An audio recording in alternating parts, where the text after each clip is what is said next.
For more on the World Economic Forum and the theme for the discussion, in London, John Ross, Senior Fellow at the Chongyang Institute of Renmin University of China. Meanwhile, Qu Qiang, the Assistant Director from the International Monetary Institute at Renmin University of China. Welcome to both of you. How to cooperate in a fragmented world? Many say that the World Economic Forum this year is very daring to still ask that question. So the topic for the World Economic Forum this year, how to cooperate in a fragmented world. Mr. Ross, tell me more about your thoughts as an economist. Your answer. Well, the most important thing is that you've got to want to cooperate. I mean, the world has benefited greatly from globalization, since World War II, and most countries in the world still want to continue to participate in globalization. The problem is that the world's largest economy and market prices, the United States, has been turning its back in an open way under Trump on the question of globalization. And unfortunately, Biden, although he doesn't have the type of protectionist rhetoric that his predecessor did, has not reversed the measures which were taken by Trump.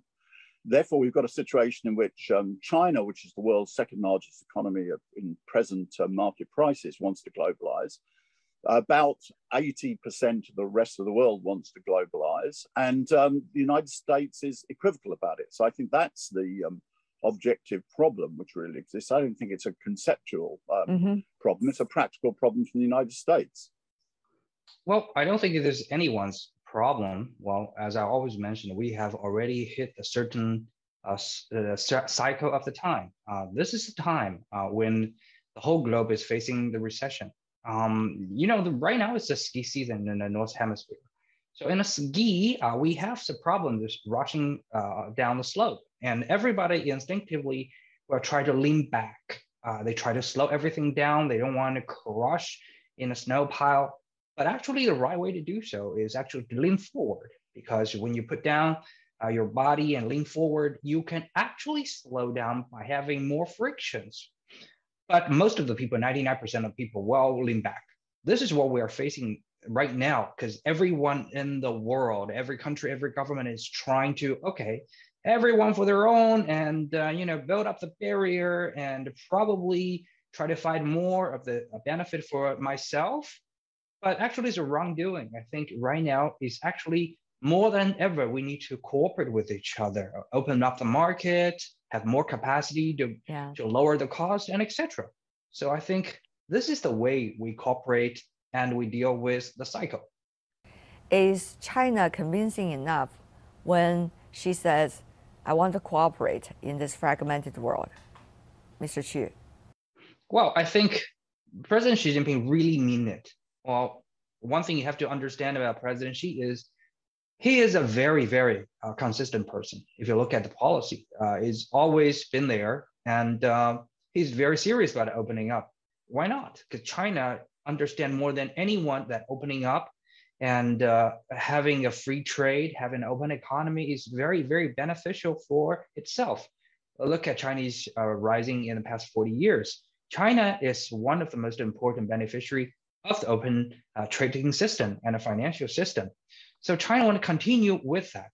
And after this locking down of the COVID, and China have every reason to open up for the foreign investors. And with the new phase of the recovery and the rebound, China more than ever need the foreign investor, foreign technology, and a foreign market. But should is different from will and can, isn't it?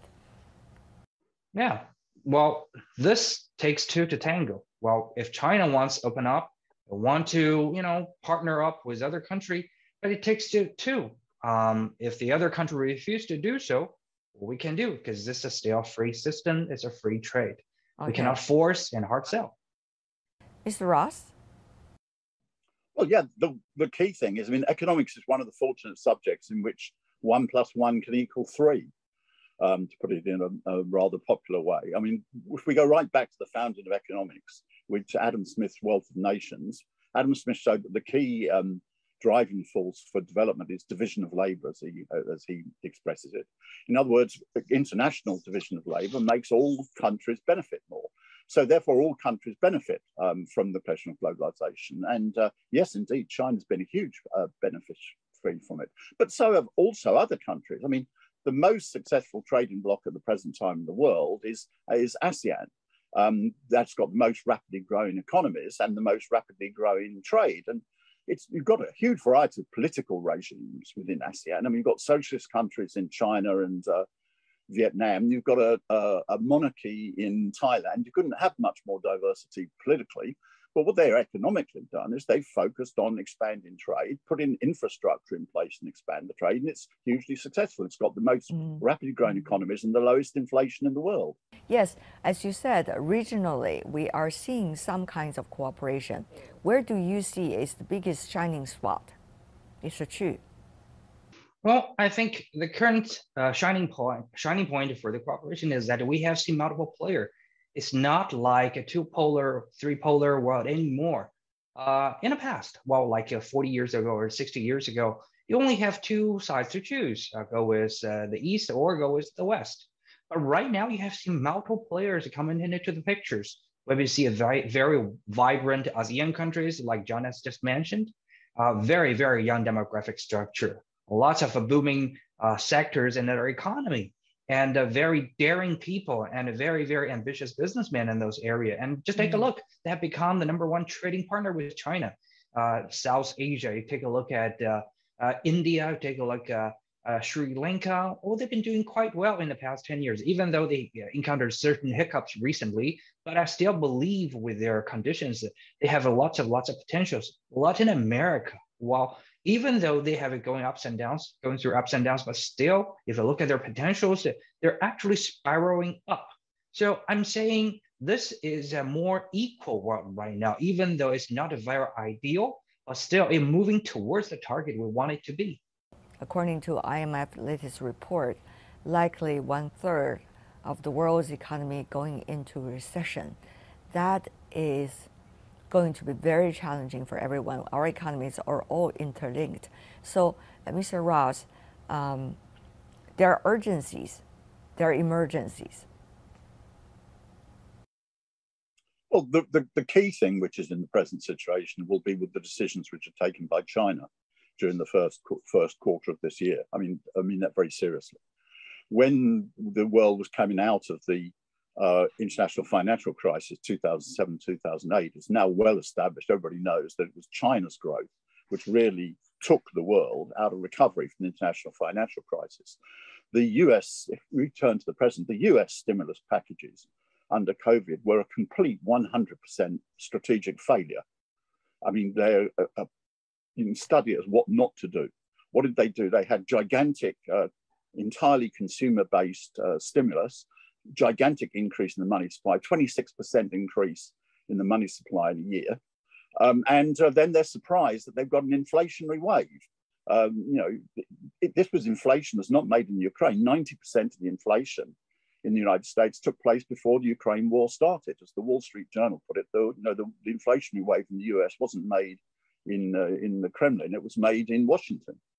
And therefore, you had a totally wrong type of economic package, which was launched by the United States. And therefore, this very, very high inflation, the highest for 40 years, is what's causing the contractionary policies in 2023. It's produced the recession. China is going to launch stimulus packages. I've been studying China for 30 years and I have very big confidence that they'll be much more correct than the ones in the United States. But the decisions that China will take, because China normally accounts for around 30% of world economic growth, with the world slowing down next year, China may account for even more. So literally, the decisions taken in China will have a real global effect. Mr. Chu, about urgencies and emergencies. Oh, I don't think there's an urgency and emergency. Well, I admit that we probably will face a global recession in the coming year. That's correct. But also another good news is IMF prediction has always been famous that they're good for a year. That's a joke, because if you lost any predictions in the longer time for like 2 or 3 years, it probably is going to be very different from the truth, because it's very unpredictable. And also, I don't think right now China or the world are facing the worst situation because we have more of the technologies and methods and the regulation and the savior package for the economy. Just take a look at 1998. This is also a year of the tiger in the traditional Chinese year. That time, China, just to get over the 1997 Asia financial crisis, very, very bad situation. And also Chinese SLE are facing the technical bankruptcy. And also we've been having unprecedented huge flood. Everybody's saying that China is going down. But in the year of 2000, the Chinese economy started to take off and they're going very rapidly. And also in 2009, similar situation. We just went through the subprime crisis. Everybody's saying, okay, you're going down. And in 2010, China are, become the number 2 economy in the size of the GDP over Japan. So every time when you think there is going to be a crisis, but if you deal with it and if you tough it through, probably it's going to be another opportunity and you're going to see the turn very unbelievable. Now, Mr. Ross, how do you see, especially in the high-tech sector, if you look at the latest CHIP Act coming from the US, and if you look at the certain kinds of alliance, bringing some economies together to build their own global supply chain or regional supply chain. How do you see the situation is likely to continue? What kind of realities are we talking about here? Well, I think the reality is that the United States is twisting the arm behind the back of other countries with the chip sanctions against China. No other country in the world wants to go along with it. They're being forced to by the United States, and this is going to cause problems for the United States because people don't like being forced into doing things that they don't want to do because it damages their other countries' companies because China is by far the world's largest user of chips because it's the manufacturing center of the world. And therefore, the United States will do, in the short term, will do damage to itself and it will do damage to other countries' companies. And therefore, what will happen is that countries will find ways of getting around this. So I expect a short term, some problems being created in the world, and longer, over the longer term, countries will say, well, if that's the way that the US is going to treat us, then we're going to be involved with them as little as possible, and they'll try to reorientate themselves. So I think the short term problems will be created certainly, but in the medium term, it's going to be damaging for the United States because it doesn't have a monopoly on these technologies. It's a good discussion. Thank you so much, John Ross, Chi Chiang. Appreciate it.